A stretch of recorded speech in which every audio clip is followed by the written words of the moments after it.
তো বন্ধুরা, তো আজকের দিনে হস্তমৈথুন কিন্তু প্রায়শই ছেলে মেয়ে করে।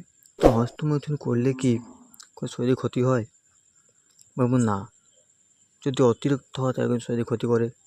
যদি সময় মতো হয়, যদি অতিরিক্ত না তাহলে কিন্তু কোনো ক্ষতি করে না। যেমন লাভ কী হয়, ১ নম্বর মানসিক চাপ বা স্ট্রেস কমায়।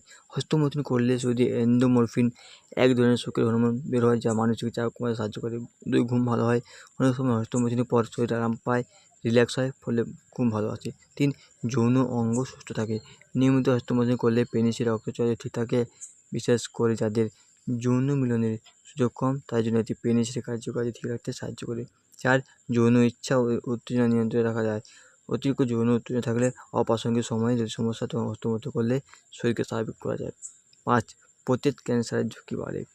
কিছু গবেষণায় দেখা গেছে মাঝারি পর্যায়ে নিয়মিত হস্তমৈথুন প্রস্টেট ক্যান্সারের ঝুঁকি কমাতে পারে, বিশেষ করে বয়স্কদের জন্য। হস্তমৈথুনের খারাপ দিক: যদি কেউ হস্তমৈথুন সীমার বাইরে করে তাহলে কী ইফেক্ট পড়তে পারে? অতিরিক্ত করলে শরীর দুর্বল লাগে। প্রতিদিন একাধিকবার হস্তমৈথুন করলে কিছুক্ষণ শরীরের ক্লান্তি, মাংসপেশির দুর্বলতা আসতে পারে, তবে তা স্থায়ী নয়। বিশ্রাম নিলে ঠিক হয়। ২ মানসিক অপরাধবোধ: কিছু ধর্মীয় বা সামাজিক কারণে হস্তমৈথুন করার পরে অপরাধবোধে ভোগেন, যা মানসিক চাপ বাড়ায়। আসলে একটু সীমিত থাকে স্বাভাবিক। সেক্স আসক্তি: যদি নিয়ন্ত্রণ হারিয়ে ফেলেন, দিনে অনেকবার প্রতিদিন হতেই হবে তাহলে আসক্তি হতে পারে, যা জীবন অন্যান্য কাজে, পড়াশোনা, চাকরির সম্পর্ক নষ্ট হতে পারে। ভুলভাল করলে ইনজুরি: খুব বেশি জোরে বা শুষ্ক অবস্থায় করলে লিঙ্গ ঘষে কাটা বা ব্যথা হতে পারে। সংক্ষেপে, মাঝারি মাত্রা হস্তমৈথুন করা শরীরের জন্য ক্ষতিকর নয়, বরং ভালো দিক আছে। কিন্তু অতিরিক্ত করলে সমস্যা হতে পারে।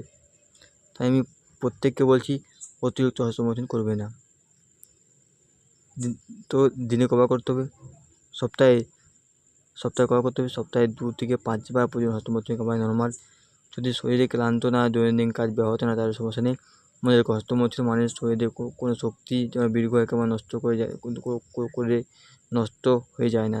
শরীর দ্রুত নতুন করে বানিয়ে ফেলে। চাও তো আমি তোমাকে হস্তমৈথুনের পর শরীর কীভাবে দ্রুত রিকভারি করে তা সঠিকভাবে কীভাবে করা উচিত সেটা গাইড করতে পারি, বলবে। তো বন্ধুরা, ভিডিওটি কেমন লাগলো অবশ্যই জানাবেন, এবং আমি আজকের ভিডিও আলোচনা করছি যে হস্তমৈথুনের ভালো দিক এবং খারাপ দিক। তো আমি বলবো, যারা হস্তমৈথুন করেন প্রতিদিন, অতিরিক্ত তারা বেশি করবেন না, এবং যারা নিয়মমাফিক করেন তার শরীরে কোনো রকম ক্ষতি কিন্তু হবে না। আমি বলে রাখছি, কোনো প্রকার ক্ষতি তোমাদের হবে না। ধন্যবাদ ভিডিওটি পুরোপুরি দেখার জন্য। তো আশা করি হস্তমৈথুন নিয়ে আর তোমাদের কোনো প্রশ্ন